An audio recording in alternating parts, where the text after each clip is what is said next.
I'm joined here by the one and only Motobob. Woohoo! So nice to bump into you at ABR. Yes, you too. It's been a while, hasn't it? It's been a while. Firstly, Bob was admiring the Tiger 1200 microphone. What do you think of it? Very snazzy. And if you see one popping up in my videos, you'll know where I got it from. It's super cool. I love it. I started the trend of holding bikes as microphones just to kind of blend in with the environment. I think it makes you stand out even more. Thank you so much, Bob. I just wanted to ask you a few quick-fire questions about top bikes of 2025 so far. The ones that you've ridden so far, and I'm sure you've ridden a gazillion bikes. So what would you say top, since we're an ABR, Adventure Bike Rider, what are your top 3 adventure bikes? Midweight and heavyweight. Middleweight and heavyweight. I think honestly, like the new GS, if you're going big, the GS Adventure, it's a bit hard to get on with visually, but when you ride it, it is phenomenal how good it is. I really like the adaptive ride out feature. You know, it kind of makes it feel very manageable at low speeds. The new Multistrada V2, when I rode that a couple months back, it kind of blew me away because it looks in so many ways so similar to the previous generation, but they've kind of rebuilt it from the ground up and sort of done the same thing.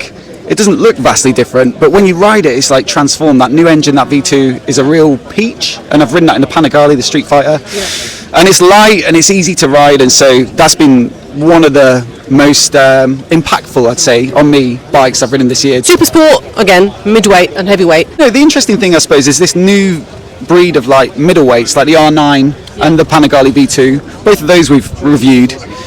I guess the only thing with the Panigale is that it's expensive, you know, 16 grand if you get the S model, whereas an R9 will cost you, is it 11 grand or something? So if you're on a budget, that's a lot of fun. I mean, the MT-09 was already like insanely good.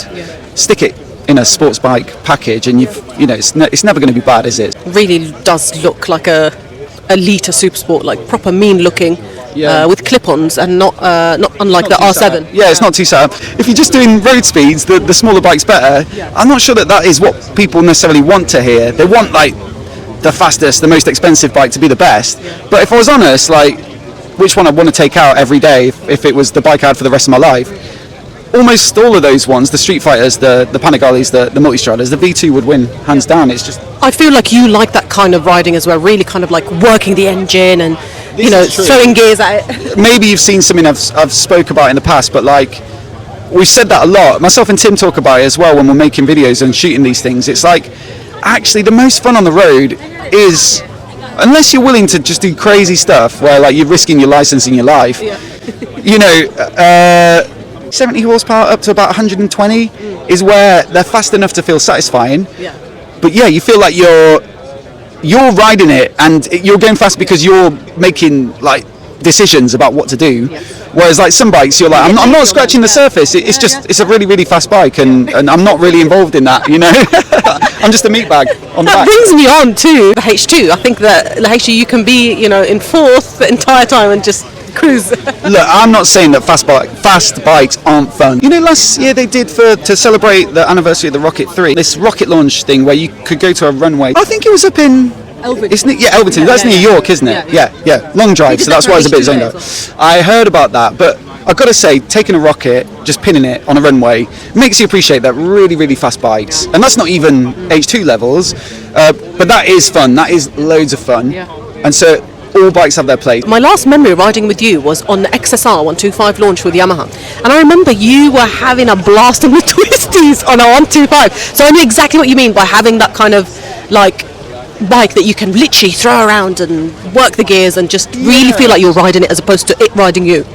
I think that's it. Although I might say the 125s are maybe too far. Because like you pin the throttle on those and then you're waiting for half an hour to get a little bit of power. But it was still a really fun day, wasn't it? And I think that's a really good example of that. When you feel like you got a good bit of momentum through a corner or whatever, you feel so responsible for that. So what about a Lita Super Sport, one of the best bikes that you've ridden? Not necessarily 2025. Oh, well, it's hard to look past something like the Panigale V4, isn't it? You're obsessed with the Caddy. On the road, to me, they don't make that much sense. Like the super naked category, we've gone into way more, or like fast naked. So S1000Rs and the new 1200 speed triples, and the Street Fighter V4, the MT10. All those bikes kind of interest me more, perhaps, than really focused riding positions where I personally wouldn't choose it. And I think that's really important in your content as well, is to try and be authentic. Like, am I actually interested in this? I get like you know, you've got like the sports bike thing covered as well, and if you're part of that scene and it's what you're into, that's great. Like you just make content and it feels natural to you. But for me, like, yeah, it's not. They're now like nakeds and adventure bikes and that sort of thing. But sports bikes, I'd probably stick middle weight, even though it's not quite as sexy as before because they got rid of the single-sided swing arm and all that sort of stuff. That makes me sad when they get rid of a single-sided swing arm because I'm obsessed with that. I mean, as you know, the H2 has that. So one thing you'll find, hopefully, you'll be riding the H2 soon. Yes, it is hypersport. It's an aggressive liter, supercharged, ridiculously aggressive. Yeah. You know, with 200 plus. I mean, mine is about 260, 270, but it does have, I'm not defending it, but it does have a lot of personality. It's not just an inline four boring Lita Supersport.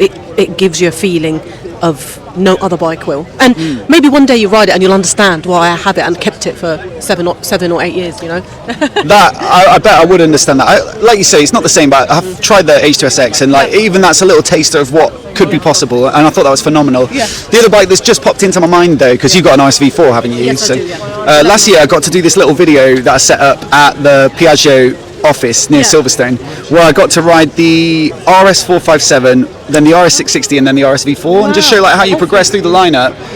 And there's nothing on the motorcycle market that sounds that good like an RSV4, man. Honestly, even the V4 of Aprilia is so distinctive, and I know you love your Ducati, but better sounding than Ducati's V4. Hands down, yeah. Do you know why that is? I guess it's the firing intervals, isn't it? Apparently, the angle, one is a 90 degree and one is a 60 degree V4. That's why it sounds better. It sounds unreal. Because the Ducati has this thing they call like a Big Bang firing interval. I think they try and make it more like a twin in terms of the way it delivers the power and sound. Yeah. But there's something about like, RSV4, MT10, those two bikes, like, or the R1, you know, those two bikes. I'm glad that RSV4's made it to top Supersport heavyweight. I'm guessing it is one. What? Yeah, top. Yeah, I think so. Also, like the thing that blew my mind about it the other day, I did a video that was like the fastest bike of power to weight ratio from each major motorcycle manufacturer in 2025. Like most of the fastest bikes, like the M1000RR, where it's got low weight because it's got carbon and stuff, high power because it's their best engine, it'll be 30 odd grand because it's like a superbike homologation job. The RSV4s are like up at the top of that list in terms of power to weight, but like you can get one for 17, is it 17 grand or something for not the factory, the standard one, and it's as light as the factory and as powerful, you know, so you're not even getting penalised for buying, in that regard, and it's like the suspension's better, it's semi-active and all that, so. Exactly, yeah. I mean, I opted for the semi-active. Yeah, well you would, wouldn't you? You got to. It's handy on the road. It actually is. That leads me on actually, I think semi-active suspension, just while we're on a bit of a roll, is the one piece of tech that you can just universally recommend to everybody, because it's the thing, like TC might kick in, lean sensitive traction control might save your ass once every blue moon. Same with OBS and riding modes, sometimes I just stick it in one and leave it.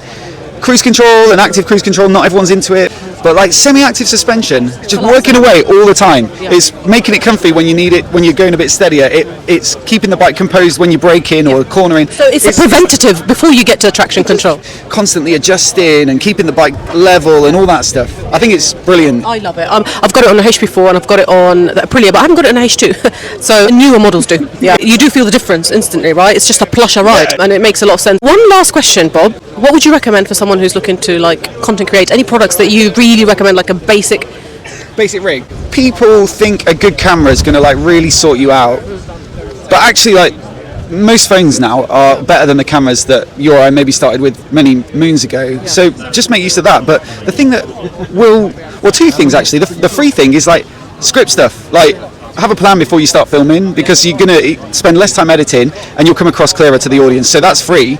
It's not really gadgets. But then the other thing is, and it doesn't need to be like a full script, just bullet list, like I'm going to talk about this, and it's going to flow then. But the other thing as well is just audio. Like if it's like windy and you don't have a little windsock, or if the camera's far away and you're using the built-in mics and it's very echoey or quiet, it's really hard to watch that stuff. So just get a wireless mic. Like we use the DJI ones because there are sponsors, valued sponsors, but they do have amazing products for creators. It's like a real good spread of mics, drones, gimbals, obviously the action cameras, which we use a lot, the Osmos, audio. That's what you got to do. Spend some. I'm taking notes, by the way. It's really bloody windy here, so we might not be taking our own advice. Well, hopefully it's all right. It should be fine. This works really good. Sorry, it's not a DJI. You're good at getting the mic close. That is the biggest thing that makes a difference, isn't it? I was like, oh, chill out. Let's set a date for the H2 ride. Yes. I'll eat my words about fast bikes. I'll be like, actually, middleweights are boring. 125s are boring. Oh, yeah, well, that's... Amazing to bump into you, and thank you for taking time to do the interview with me. See you soon, hopefully. Yeah. Thank you so much. Why is it an awkward ending? Ones, or maybe the exhaust. It looks slightly awkward. I know the young people. It's all right. Yeah.